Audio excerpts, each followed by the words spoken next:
بالله السميع العليم من الشيطان الرجيم. بسم الله الرحمن الرحيم. الحمد لله ثم الصلاة والسلام على رسول الله وعلى آله وصحبه ومن والاهم بإحسان إلى يوم الدين. رب اشرح لي صدري ويسر لي أمري واحلل عقدة من لساني يفقهوا قولي. أما بعد فأحييكم بتحية إسلامية وهي السلام عليكم ورحمة الله وبركاته. Muna gode wa Allah subhanahu wa ta'ala da ya arama numfashi muka halarci wannan yini a wannan farfajiya a kuma wannan lokaci. A takaicen takaitawa takin huduban yau zai magana bisa ga gujewa duniya. Allah subhanahu wa ta'ala yake cewa bal tu'thiruna al-hayata ad-dunya wal akhiratu khairu wa abqa. Mafi yawancin ku kun zabi wannan rayuwa ta duniya, amma abin da ya fi alkhairi rayuwar lahira. Shi ya fi alkhairi sannan kuma ya fi danwama. Ita wancan rayuwa ta fi alkhairi kuma ta fi danwama. Saboda haka mutum ya zamanto yana tuntuntuni akan wancan rayuwa din, kamar yadda aka baiwa manzo sallallahu alaihi wasallam zabi. Sai ke cewa al-aishu aishatul akhirah, rayuwa ita ce ta wancan ta lahira ba wannan ba, domin wancan ta fi alkhairi da kuma danwama. Da fatan Allah ya sa mu dace da alkhairi. Ɗaya daga cikin wato ainihin masana maluma magabata wanda Allah ya bashi hikima yake cewa man arada zad fattaqwa takfi. Duk wanda yake so ya guzuri, in dai guzuri yake nema domin tafiya, domin dukkanin mu mun kama wannan tafiya tun daga yinin da mutum ya shake iskan wannan duniya na farko, to daga wannan yini ya fara wannan tafiya din.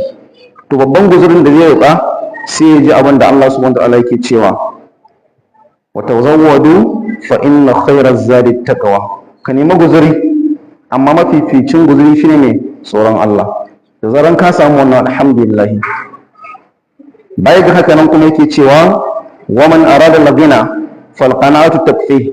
Duk wanda yake neman wadata, to wadatan zuci shine kadai zai iya isar da shi. Idan an tara maka duniyar nan gabaki da ba ta ishe ka ba. لو كان بابن آدم واد من ذهب لابتغي بآخر. da a ce dan adam za a bar shi cikin wannan duniya da zinariya, kamar a ce a cika masa wato ainihin gulbi tsakanin dutse da dutse, ya zamanto an cika mashi fam da zinariya, zai ce dama dai ya samu ƙari. Kana zaman ka yanzu sai kawai ka ji an ce to an tuwo maka sako ta katta kwana a waya wanda ake cewa alak kenan, sai ga naira 100,000 sai ka ce ayya ina ma da a ce ma ban 150 ne. Idan kuma aka ce to an baka miliyan guda sai ka ce dama an baka 2 ne. In aka ce an baka 10 sai ka ce dama 20 ne. Shi dan adam abu ɗaya ne kawai ke san shi, mene kasan kabari. Shi kenan abin da ke isar da shi, wannan ƙasa ita ce take isan mutum. Amma in dai a duniya ce sai dai ka ce alhamdulillahi rabbil alamin. Idan kai wannan to alhamdulillah ya ishi ka. Shi yasa ake yawan maimaita wannan kalma, kuma mafi yawancin lokuta da ita muke buɗe sallah. Da kai kabbara da ita ake fara kafin fatiha galibi. Da fatan Allah ya samu dace da alkhairi. Saboda haka duk wanda yake neman wadata to ya samu wadatan zuci. Qala sallallahu alaihi wa sallam, manzon tsiyar amincin Allah su tabbata gare shi ce laisa ladina an kasratil ard. Ma'anan wato ainihin wadata ba shine yawan dukiya ba, yawan tarin dukiya ba, walakin al-ghina bin nafs. Amma ma'anan wadata shine wanda yake da mene wadatan zuci. Idan Allah ya bashi kaɗan sai ya ce alhamdulillah, ya samu ya ci ya sha ya samu biyan bukatun sai ya ce alhamdulillah. Ba wai nima ya tara bane ba, shi biyan bukata yake nima. Wa man arada al-wa'ida fal maut takfi. Duk wanda kuma yake neman wa'azi, to wallahi mutuwa babban wa'azi ne gare shi. Ko ta hada mutum ka neme shi ka rasa. Yanzu makon da ya wuce akwai wani bawan Allah wanda duk juma'a za ga shi ya taho da kekensa, sai ya zo ya sagala kekensa ya shiga masallaci. Da zaran kuma ka zo wuciya za ga ya tsaya sai an gaisa kafin ya wuce. Yayin da ya gani sai ya sallama ya ce limamu, sai a gaisa sannan sai ya wuce. Wurin da yake aiki kuma ya zama to shahararre, wato ya shahara, kusan kowa ya san shi a wurin. Har zuwa karfe 11 na dare lami lafiya lau, babu ciwo ba komai. Ya sallama da mutane yana zuwa shikenan ya kwanta. Aka kwankwasa kofa yana karshe kare kofar aka yi, shikenan ya riga ya tafi ya amsa kira. Rayuwar kenan ba. Saboda haka wannan wa'azi ne babbar gare mu gaba ɗaya wallahi. In dai kana neman wa'azi, in wannan bata zama to wa'azi gare ka ba, kai to mutum gaskiya ba zai wa'azantu ba. Kana tare da mutum ka neme shi ka rasa, kuma ka san inda ya tafi nan kai ma za ka tafi.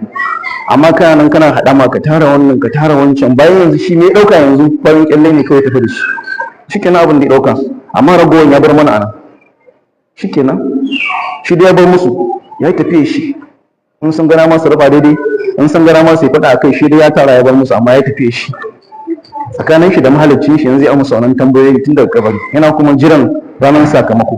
Da fatan Allah ya sa mu dace da alkhairi.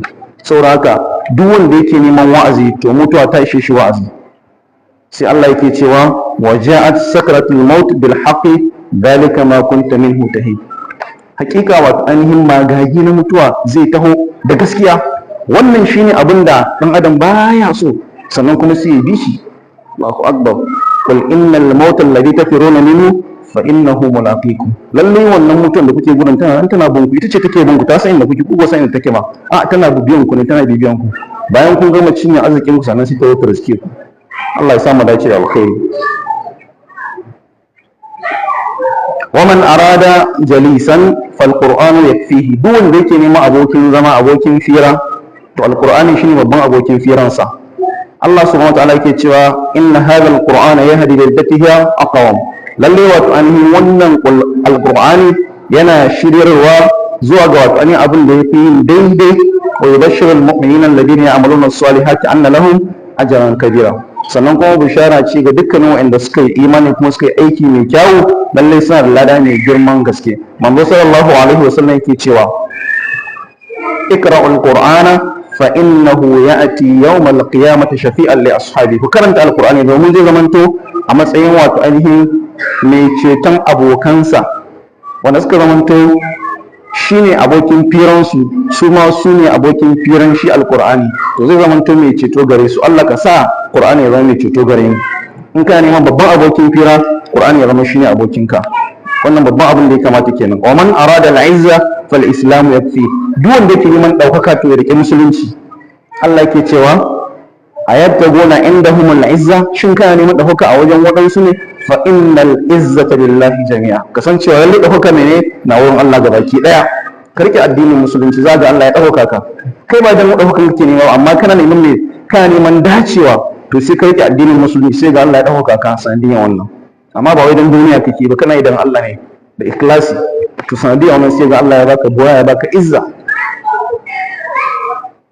Wa man arada anisan fa zikrullahi yakfi. Duk wanda yake su neman natsuwa, ya samu natsuwa, cikakken natsuwa zuciyarsa, to ya zai samu natsuwa? Fa zikrullahi yakfi.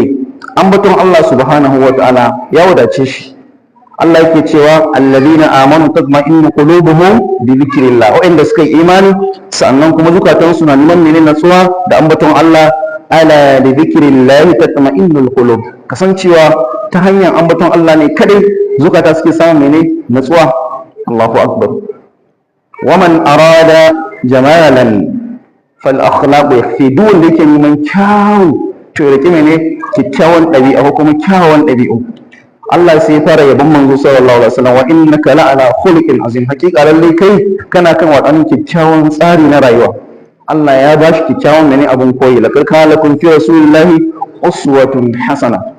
Lalle wato an gare ku akwai abun koyi daga wane? Manzo sallallahu alaihi wasallam. In dai kana so ka koyi rayuwa ta duniya da kuma samun dacewa gobe kiyama, to ka bi karantarwar shi, ka bi ɗabi'unsa sallallahu alaihi wasallam. Allah ya masa wannan baiwa ɗin, kyauta ce Allah ya masa. Tun kafin zuwa musulunci ana kiransa al'amin, wato ainihin amintacce, kuma cikin sunansa aka ce Muhammad, wato ainihin shayabo sallallahu alaihi wasallam. Ana yawan yabansa saboda me yasa? Akhlaqul karima, kyawun ɗabi'un da Allah ya bashi. Gaba ɗaya sun amince cewa tabbas shi mutumin kirki ne. Mai matsalan, kawai matsalan shi ne ya ce ne su bauta wa Allah ɗaya, shi ne kawai damuwansu. Amma ɗabi'un shi babu alaman tambaya a ciki. Allah ya samu dace da alkhairi. Wa man arada zina fal ilmu yakfi. Duk wanda yake neman ado to ya rike ilimi, kowane irin ilimi, domin shine sako na farko da Allah subhanahu wa ta'ala ya bayyana manzo sallallahu alaihi wasallam. Iqra bismi rabbikal ladhi khalaq. Ka nema ilimi, kai karatu da sunan ubangijinka wanda ya halitta. In dai kana so ka samu ado to ka rike ilimi. Ilimi ba abin wasa bane ba. Ya zama to muna kashe dukiyarmu da kuma muna ɓata lokacinmu wurin neman ilimi, wurin yi wa mene ilimi hidima gare mu da kuma iyalanmu da kuma sauran al'umma gabaki daya. Amma yanzu muna wasa da wannan janibi din. Idan mutum ya nemi aiki ya nema ya to ka zo ka dan yi manaji kai karantarwa wa iyazu billah. Anan ne fa za a karantar da likitoci, za a karantar da injiniyoyi waɗanda su ne suke yin ginin da za a shiga ciki a kwana, za kuma a karantar da likitocin da za su rinka yin fiɗa tsakanin mutuwa da rayuwa, amma sai a ce kai malaji ka zo ka karantar. Allah ya samu dace da alkhairi. To wallahi ya kamata mu gyara wannan janibi din, muna kuskure ta wannan bangaren, ba mun wasa bane ba wallahi. Wanda zai karantar da wanda za su rike kasan da baki dai kuma sai a ce wai ka zo ka yi malaji. Ai ya kamata sai wanda ya cancanta ya cika dukkanin abin da ake bukata mutum ya cika na kasancewar shi malami, sannan a ba shi daman karantarwa. Domin ne mustaqbal ne, shekaru ne 100 masu zuwa da kuma ninkin ba ninkin ake dangawa a hannun shi, shine zai tabbatar da wanda za su rike wannan ragama din wa'annan shekaru 100 masu zuwa. Amma da wasa muke rikewa, ba abun wasa bane ba. Ya kamata mu ɓata lokutan mu da kuma dukiyar mu kashe ta wannan fannin wurin ɗaukar mai ɗauniyan ilimi, kowane irin ilimi sunan shi ilimi. In dai kana neman ado to ka riƙe ilimi. Babu yadda za a ce ka kashe dukiyanka wurin neman ilimi ka ce kai hasara wannan dukiya din. Abin da idan ka je nema kenan ba a rasawa gaba ɗaya, in baka samu gaba ɗaya ba to ba za ka rasa gaba ɗaya ba insha Allah, sai ka dan gutsura kai malaman ka a ciki. Domin tafiyar kawai da kai wajen neman ilimin kana taka akan fukafukan mala'iku ne kafin ka je ka dawo, banda kuma sauran tagomashin da Allah zai yi maka wanda ba su kida yi ba. Da fatan Allah ya samu dace da alkhairi. Allah yake cewa fa illahu alladhina amanu minkum walladhina utul ilma darajat. Allah subhanahu wa ta'ala yana daga darajar masu imani daga cikin ku, yana ɗauka su, wanda kuma ya su ilimi su kuma darajoji ne ga baki daya ake ba su mataki wani akan wani. Wa man arada raha fal akhiratu takfi. Duk wanda yake neman hutu ya samu natsuwa, ba a samun hutu a duniya. Ina a duniya ba gidan hutu bane, gidan aiki ne. In kana neman hutu to bal tukfiruna al hayata ad-dunya, sai Allah ya ce mene wal akhiratu khairu wa abqa.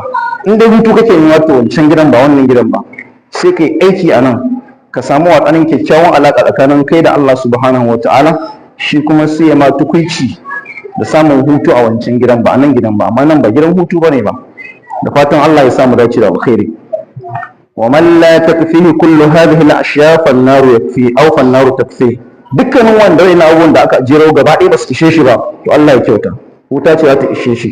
Allah yake cewa fa amma man kaza wa athara al-hayat ad-dunya. Duk wanda ya dagawa kuma ya zaɓi wannan rayuwar duniya din, fa innal jahima hiya al-ma'wa.